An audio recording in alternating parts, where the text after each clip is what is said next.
Good evening, dear students. I am Raghavan Singh and I welcome you all on our own channel Avni Classes. So, guys, actually, I have some series of omission exercise. I'm just going to start this exercise on our own channel Avni Classes.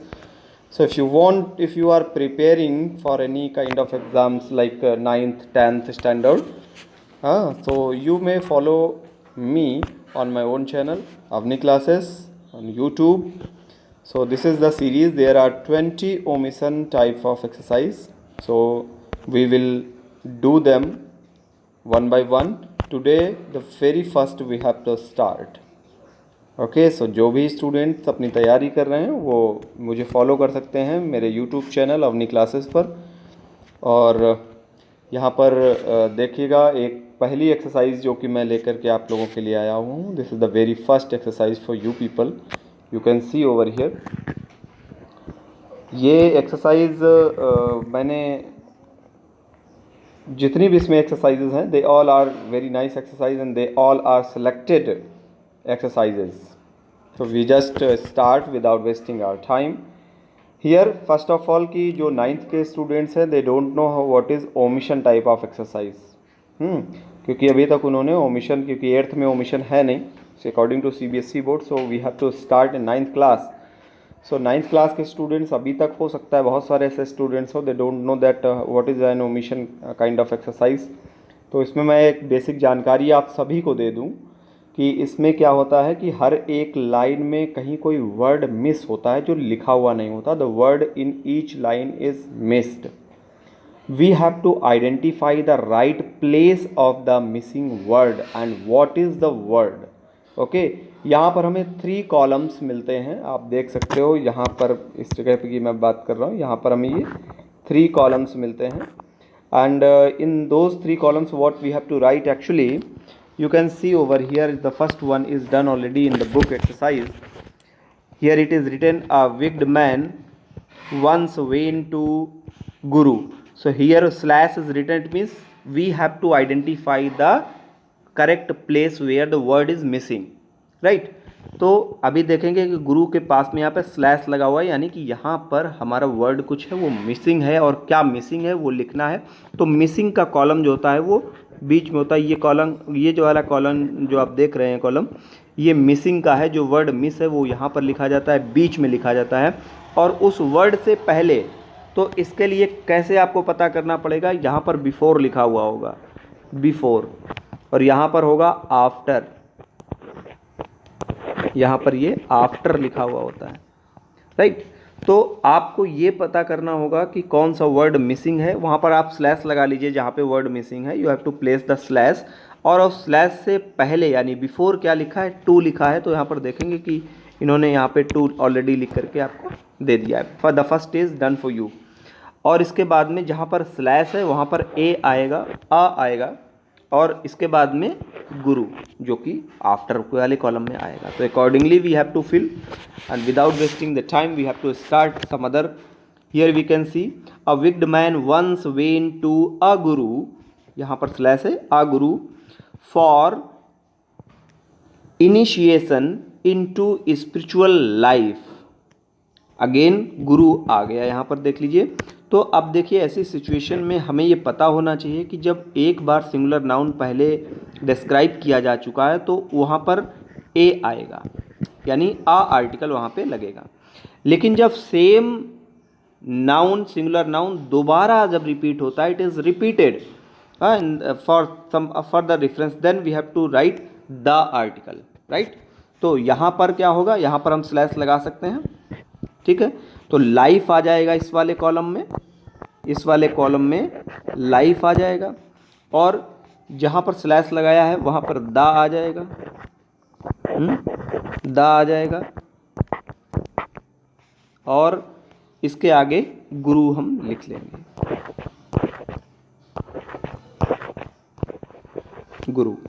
तो इस तरीके से आप लिख सकते हैं, देख लीजिएगा, आपको समझा रहा हूँ। उसमें शायद स्क्रीन पर उतना बेहतर नहीं लिख पा रहा है क्योंकि सेटअप अभी ठीक से नहीं लग पाया है। जैसे सेटअप लगेगा तो पूरा आपको एक्सप्लेन मैं लाइव सेशन भी करूँगा।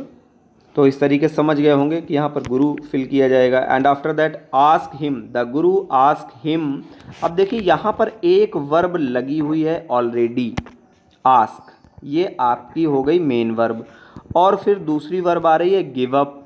दो एक्शन जब जुड़ेंगे तो एक को हमें नॉन फाइनाइट वर्ब बनाना होगा। तो यहाँ पर आस्क लगा है, इसलिए तो थर्ड फॉर्म अपने पूरे फॉर्म में लिखी हुई है। तो यहाँ पर गिव अप की जगह पर, गिव अप से पहले यानी गिव से पहले हमें टू लिखना होगा, राइट। तो यहाँ पर हमें टू लिखना होगा, इस वाले कॉलम में, बीच वाले कॉलम में टू हो जाएगा। और इससे पहले क्या आया हुआ है, हिम आया हुआ है, तो यहाँ पर हमें हिम लिखना होगा और इसके बाद में गिव लिखना होगा। आई होप कि you are getting it better. तो इस तरह से ये इसको हम फिल करेंगे, राइट। इसके बाद देखते हैं, to give up at least one bad habit, he gave uttering. यहाँ पर देख लीजिएगा, ही गेव, तो gave uttering falsehood that night लिखा हुआ है, तो गेव अटरिंग नहीं होगा, क्योंकि गेव के बाद कुछ जो है प्रोनाउन प्रीपोजिशन आना चाहिए। जैसे गिव अप यहाँ पर लिखा है ना, अब इसी का उन्होंने फॉर्म यहाँ पर लिख दिया है, सेकेंड फॉर्म गिव, तो गेव अप होगा।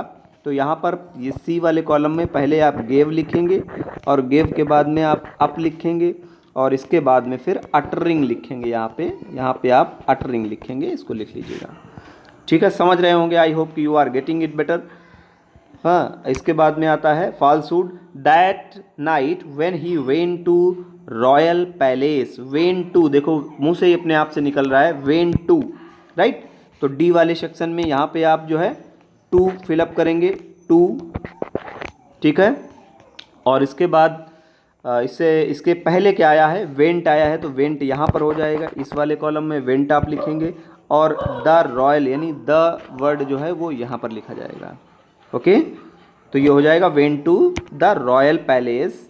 और इसके बाद आता है went to the royal palace to commit theft, he found man on the terrace. तो यहाँ पर देखिए मैन वर्ड पहली बार आया हुआ है, the first time man word is described in this line, right. तो मैंने बताया यहाँ पर, जैसे बताया कि if the singular noun is first described then it always be preceded by indefinite article, that is a और एन, राइट।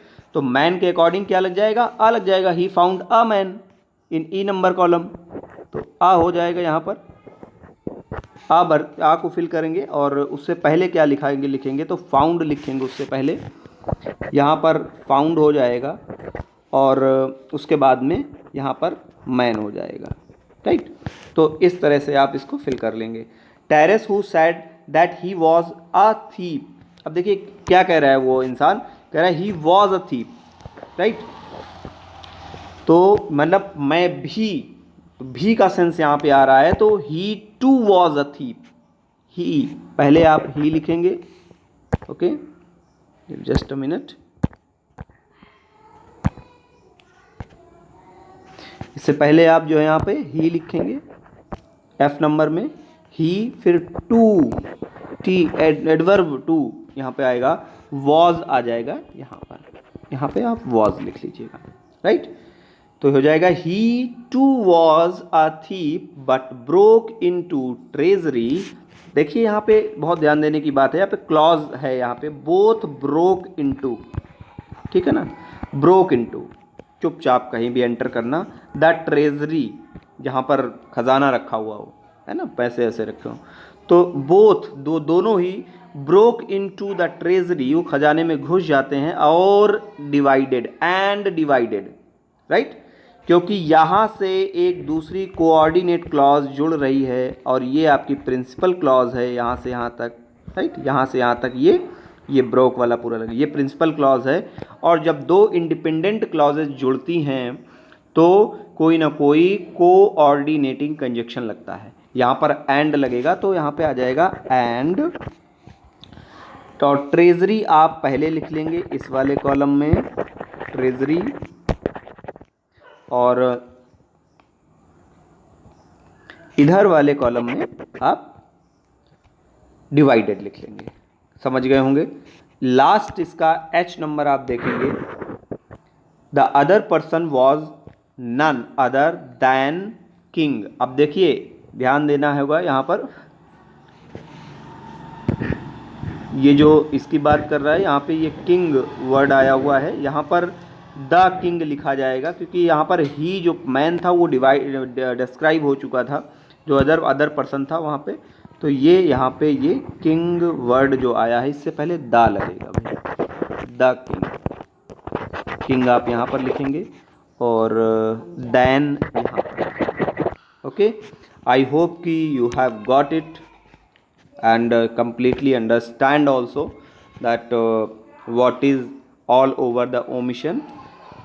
अभी ये मैंने इसमें मैं एक ही एक्सरसाइज को डिस्कस करूँगा, नेक्स्ट वीडियो में फिर से आपके लिए और भी इसकी एक्सरसाइज को पूरी करेंगे। 20 exercises are there, we have to complete them all.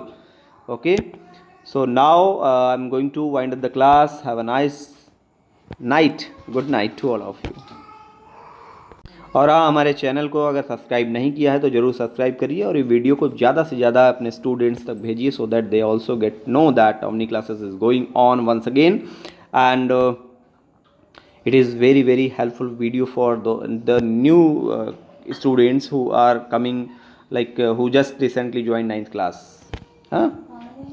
Good day, good night, bye bye.